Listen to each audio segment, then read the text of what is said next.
नमस्कार, बहुत स्वागत आपका जी पंजाब हरियाणा हिमाचल पर। मैं हूं आपके साथ ज्योति ठाकुर। सबसे पहले बात करेंगे हरियाणा की, जहां के सीएम मनोहर लाल ने विधानसभा चुनाव को लेकर बड़ा दावा किया है। सीएम के मुताबिक विधानसभा चुनाव में यूपी उत्तराखंड में बीजेपी बहुमत के साथ सरकार बनाएगी।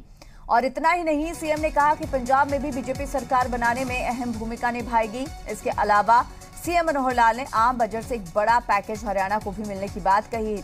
उन्होंने कहा कि देश की पहली डिजिटल यूनिवर्सिटी हरियाणा में बने, इसके लिए भी उनकी ओर से पूरी कोशिश की जा रही है।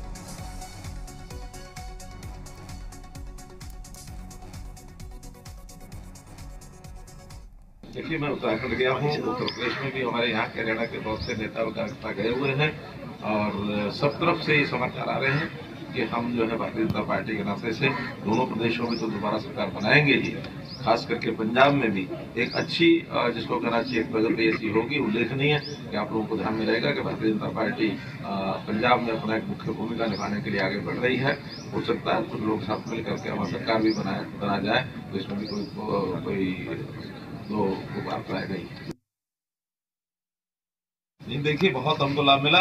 जैसा मैंने एक सुझाव दिया था कि प्रदेशों को जो है 50 साल का जो ऋण ब्याज मुक्त जो ऋण दिया जाता है उसका बढ़ोतरी करनी चाहिए। 1 लाख करोड़ रुपया उसके अंदर दिया गया है। हमने उसमें से 5,000 करोड़ रुपए की मांग की हुई है। हो सकता है हम उस आंकड़े तक पहुंच जाए। उस आंकड़े तक नहीं भी पहुंचेंगे तो भी जो पिछले वर्ष हमको केवल मात्र 90 करोड़ रुपया ही मिला था, लेकिन 90 करोड़ कहाँ, और हमारी हजारों करोड़ रुपए की जो मांग है, निश्चित रूप से इसको हम कहीं नहीं तो 2,000 करोड़ का तो अधिकार हमारा बनता ही। डिजिटल यूनिवर्सिटी का जो एक आया है उसमें विषय, हम कोशिश करेंगे कि हरियाणा क्योंकि डिजिटली बहुत चीजों में आगे बढ़ चुका है। हमने अपने सारे रिकॉर्ड्स डिजिटल कर दिए हैं, परिवार पहचान पत्र का विषय बनाया है, ऑनलाइन सब चीजें की हैं। तो ऐसे विषयों को लेकर के डिजिटली हम इतना आगे बढ़े हैं। हमारा विचार बनता है कि हम चाहेंगे कि वो डिजिटल यूनिवर्सिटी हमारे यहाँ। और गुरुग्राम के सुल्तानपुर नेशनल पार्क में वर्ल्ड वेटलैंड डे के मौके पर कार्यक्रम का आयोजन किया गया। कार्यक्रम में हरियाणा के सीएम मनोहर लाल और केंद्रीय पर्यावरण, वन एवं जलवायु मंत्री भूपेंद्र यादव ने शिरकत की। इस दौरान केंद्रीय मंत्री की ओर से 2 नए पक्षी उद्यान की शुरुआत की गई। अब पूरे देश में राष्ट्रीय पक्षी उद्यानों की संख्या 49 हो चुकी है। इससे पहले देश में कुल 47 राष्ट्रीय पक्षी उद्यान थे। तो वहीं सीएम मनोहर लाल ने बताया कि हरियाणा में पर्यटन के लिए बड़े स्तर पर काम किया जा रहा है। मुख्यमंत्री ने पर्यावरण संरक्षण की अपील भी की। उन्होंने कहा कि 75 साल पुराने पेड़ों के संरक्षण को 2500 रुपए पेंशन के रूप में दिए जाएंगे। सीएम मनोहर लाल के मुताबिक 6000 तालाबों पर काम करके पानी की रिचार्जिंग की जाएगी।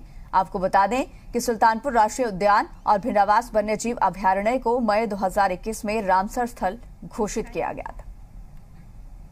अब मैं रिक्वेस्ट करूंगी बड़ी आयु के पेड़ हैं, 75 वर्ष की ऊपर के आयु, विशेष तौर पर जो कुछ प्रजातियां होती हैं, बड़ है, पीपल है, पिलखन है, तो ऐसे पेड़ 100 साल तक भी चलते हैं। हमने कहा कि जो 75 वर्ष से ऊपर की आयु का पेड़ हो जाएगा तो जो उसका संरक्षण कर रहा है, चाहे परिवार है, चाहे संस्था है, चाहे सार्वजनिक स्थान पर है, उनको 2500 रुपया साल की हम ये पेंशन भी देंगे। हरियाणा एक मात्र ऐसा प्रदेश है जिन्होंने पेड़ों की भी पेंशन बांधी है। हमने हरियाणा में एक पॉन्ड अथॉरिटी बनाई है और पॉन्ड अथॉरिटी के माध्यम से अभी इस वर्ष 1900 तालाब लिए गए हैं। अगले वर्ष की योजना में 2500 तालाब और ले रहे हैं। 4500 तालाब इन 2 सालों में ले रहे हैं। धीरे धीरे सभी 6000 तालाबों के अंदर इसकी जो गंदगी और इसका जो ओवरफ्लो का जो विषय है उसको समाप्त करेंगे, उसकी खुदाई करेंगे ताकि रिचार्जिंग फिर से दोबारा हो सके। और मैं मानता हूं कि आज आप जिस प्रकार से इस सुंदर प्रकृति से भरी हुई और जो दुनिया भर के पक्षियों की आश्रय स्थली हमारी ये जो झील है, यहां पर सुल्तानपुर की झील में आप आए हैं और आपने जिस प्रकार से इको विकास की, इको टूरिज्म की और जो हरियाणा में नई योजनाएं शुरू करी हैं उसको लागू करने की बात करी है। मैं पूरे विश्वास के साथ कहता हूं कि आपके इस विजन से, आपके इस संकल्प से ये आसपास के जितने भी गांव का हैं, निश्चित रूप से इनके जीवन में परिवर्तन आएगा और इनकी समस्याओं का भी समाधान होगा। और हिसार स्थित चौधरी चरण सिंह हरियाणा कृषि विश्वविद्यालय के साल 2022 के जारी कैलेंडर में पूर्व प्रधानमंत्री स्वर्गीय चौधरी चरण सिंह की तस्वीर प्रकाशित न होने के मामले में विवाद लगातार जारी है। भले ही कल किसानों और यूनिवर्सिटी प्रशासन में सोमवार तक चौधरी चरण सिंह की तस्वीर लगे कैलेंडर लगवाने पर सहमति बन गई है, लेकिन इस मामले में अब एक और विवाद सामने आ गया है।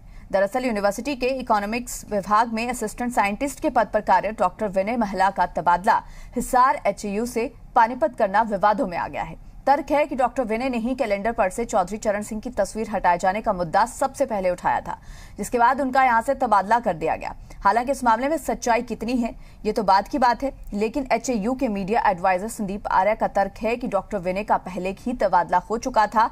अब इस मुद्दे पर HAU की नॉन टीचिंग एसोसिएशन भी आंदोलन करने की चेतावनी दे रही है और इसी मसले पर तो डॉक्टर विनय महला ने फोटो न छापने का मामला उठाया था और अब डॉक्टर विनय का तबादला कर दिया गया है, जिसे लेकर एक बार फिर से ये विवाद चर्चा में आ गया है। चौधरी चरण सिंह हरियाणा कृषि विश्वविद्यालय का एक बार फिर से विवाद तस्वीर प्रकाशित न होने के मामले में बढ़ गया है।